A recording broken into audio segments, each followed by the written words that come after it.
I've been trying to make my wallet fold all day.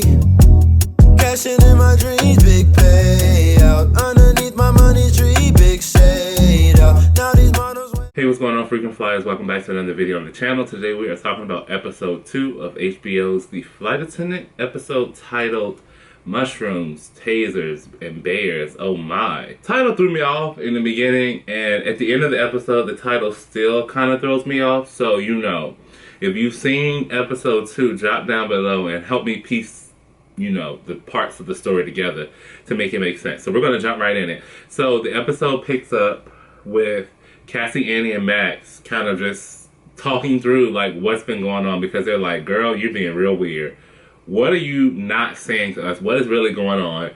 And so it basically comes out that Cassie confesses about her gig at the CIA. She's like, look, I work for the CIA, and this, and this has happened, and this, and this has happened. She gets a call from Benjamin, her boss, about meeting, I think. But they never actually met.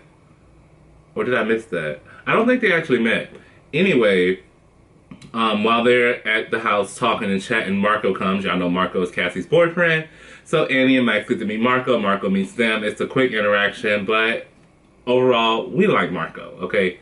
For now.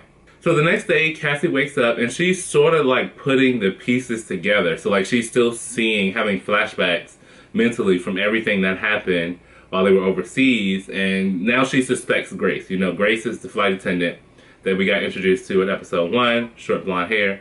Yeah, Grace. Because she's like, oh, her hair's short, so that means she would have to wear a wig. And she was wearing a scarf on the flight. We don't wear scarves anymore. Uniforms have been updated. And so she would be wearing a scarf because of, you know, the, bruising on the neck maybe, or either to cover up something else. So she was acting kind of spooky. So now we expect that Grace might be, you know, the mysterious woman from episode 1. A shout out to them for including that little flight attendant tidbit, because these companies truly do be out here updating these uniform collections, and it'll just be like 1 minute you wear this, this, and this, and then bam, collection has changed. Now you're going to wear this, this, and that. So whoever is their airline consultant in this, they are doing some parts right. So Cassie explains to Annie and Mark, Jesus, and Max that she thinks that Grace might be, you know, mysterious woman, and they're like, please do not confront her about this. Do not go over there. Do not do this. But we already know how Cassie is. She doesn't do anything she's told. So of course Cassie calls Grace to try to like, hey, let's hang or whatever. But Grace kind of makes up some excuse about bread or whatever. And so they really can't hang. But Cassie is already like outside of her place when she calls her. So she sees Grace has kind of sort of lied or whatever. And she's like leaving her apartment. Cassie proceeds to follow Grace like across the whole city. Like, just follow. And Cassie is not a good person, like, following people. Like, she is literally, like, a few steps behind. If the person were to just turn around, they would see her. Like, she's not sneaky at all. Like, that is just not who she is. She follows her through this farmer's market. She sees her brother Davey, who is in town, because we've later learned that today is a big day for her in terms of her sobriety. Come back to that in a moment. But she follows Grace all the way to basically this airport. It's like a small, like the small plane kind of airport, like a municipal kind of airport or whatever. And she goes out on tarmac. Cassie can't get out there, so she kind of watches her from this restaurant or whatever. And we see that there's a weird exchange. Like, this guy comes out this small plane, gives Grace a box. Grace takes the box. Exchange over. Y'all know how these little spooky exchanges. So this has her even more heightened. That, okay, something is weird is really going on. We're going to pivot from there to Annie. You know, Annie was in town in LA because she has a job interview. Because, you know, work life has really been kind of messy for her. She's not really on her game since she's decided that she doesn't want to, you know, work for the type of law firm that she used to work for. So, her interview, super cringe. Like, hella awkward.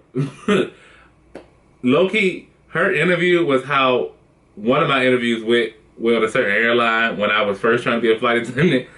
Oh my god, so cringe, so like, ooh, real bad. But that was real awkward. So we pivot from there to Annie at her AA meeting. And this is an open meeting because we're celebrating. We're celebrating her 1 year sobriety. So her brother Davey is there. He flew in.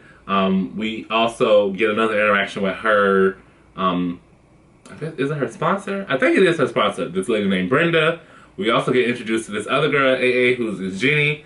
They're telling us names, so I'm just committing the names to memory because these people might play a part later on down the road. Anyway, so the meeting is good. Marco comes to support her. Davey comes to support her.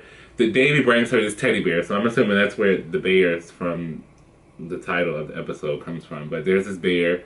It's a it's a very weird gift, but it's a very cute gift. Very thoughtful. You can tell that something is going on with Davey. Like, he's just not centered and grounded like he usually is. Like, he's a little bit on edge. Like, something is going on. But he's really trying to be present and supportive to Cassie because we all know that this is a huge moment for her. Everyone's, like, really in the moment for her. But Cassie herself, like, she is like, yeah, it's been 1 year. Woo. Like, what's going on, girl? Like, something is just not sitting right with, like, you can tell that she's still battling some things internally, especially with what we get.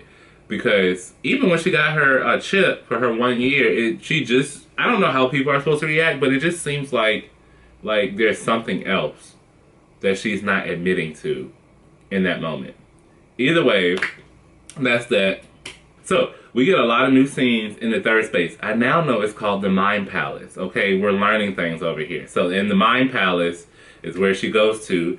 And you all know Mind Palace Season 1 was in the hotel room with Alex. Mind Palace Season 2 is in this, like, hotel lobby, but it's with all of the other variations of Cassie. And there's, like, so many of them. So, there's Gold Dress Cassie, who sort of represents, like, young, wild, and free, like, let's just go out here and do all the things, all the bad things, and all the reckless life that she used to live.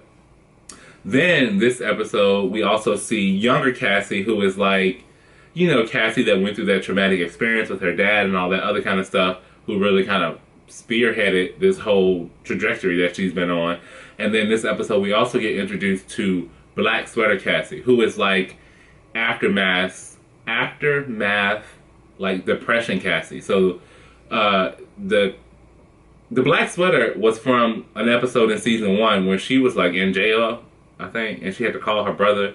Like, it's like, oh, I've made all these reckless mistakes and I really need help. Like, I don't deserve this. So we have all these variations of Cassie, and when I tell y'all, they are running amok in her mind. But it's dope because you get to see what she's thinking, like what she's going through mentally is played out on camera for us. So, Mind Palace, woo, they're doing a whole lot. Back to Grace's place because they decide they're going to hang out. So Cassie goes. Grace's like, hey, I'm so happy you came. We see the sourdough bread. So maybe she was telling the truth about the bread. We don't know. But she's also like, gives her a glass of rosé, but we already know that Cassie's 1 year sober, but that glass of rosé was low-key haunting her. She doesn't drink it though. She is on a mission though. When Grace is like, I need to go take a shower, do you mind? No. Because that gives Cassie time to do what? Snoop around. Why are you snooping around the apartment of somebody you think is actually out here to get you? But she does. She's like trying to see if the scent, all of her perfumes match the scent that was on the wig, looking for other things. Then she sees the box. Remember the box from when she got the secret package from the weird little exchange that she had at the airport. We open the box, it's a bunch of lollipops. Grace catches her. We find out Grace ain't out here doing nothing but out here selling drugs. So she's out here with these fentanyl lollipops. Okay? Among other things. But low-key, Grace is harmless. Cassie makes an excuse to leave. Da-da-da-da-da. Fast forward. Megan, girl, you was in a box last episode. This episode, you in a snowy forest cutting up mushrooms. Megan, why are you out here getting these mushrooms that are quote-unquote dangerous and could kill you? Girl, weird. So, we see that with Megan. What's going on? But later on, we also see her in this apartment, and she's like muddling. She's a muddler, and she's like mashing or crushing these mushrooms. And this girl comes into this apartment, puts on a little record, and she's like, Megan, come dance with me. And Megan's like, Megan is on edge. Like, if anxiety was a person, it is Megan this season because, Whew, talk about your actions coming to haunt you. This is not the life you wanted to live, sis, when you was out here just doing what you was doing in season 1. But Megan is on edge, but she out here dancing with some girl in a high-rise apartment. Like, it's been a whole year of her being, I don't care if we on the run. Okay, so, what else happens? So, Marco is coming in clutch because y'all know Marco, we need him to do some of this sideline stuff that he does under the table, okay? And Marco is like breaking down these pictures from the viewfinder that was in the luggage that didn't belong to Cassie. So we think we're getting these clues. He discovers one of the pictures is from a statue. Him, Annie, and Cassie meet there. They're like, oh, here's the first clue. We don't know what it means. Even if we figure out all these other pictures, we don't know what any of them mean. So they're out there, and then we see off from the distance that somebody's taking pictures of them. So we already we know that they're in some stuff, but they're really in some stuff because somebody is following them. Okay, so we're going on a double dinner date.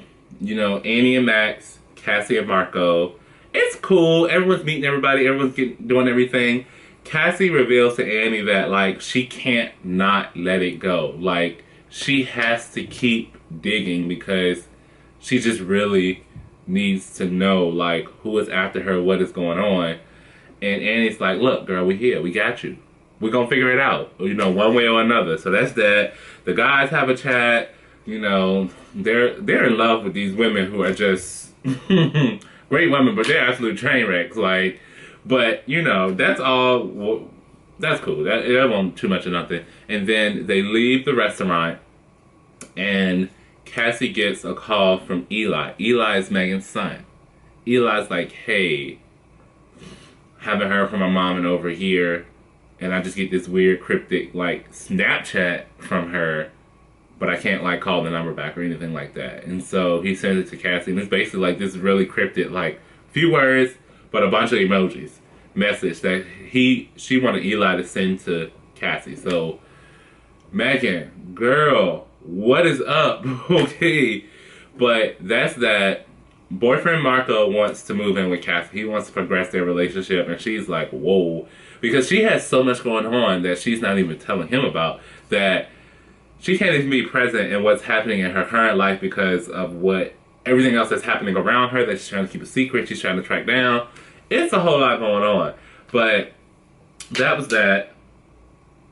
And then the episode ends with, you know, they were walking back from dinner, and Annie and Max were ahead of the other two. They walk back up to the apartment, and this guy is like looking like he's trying to break into the apartment. Who was the guy?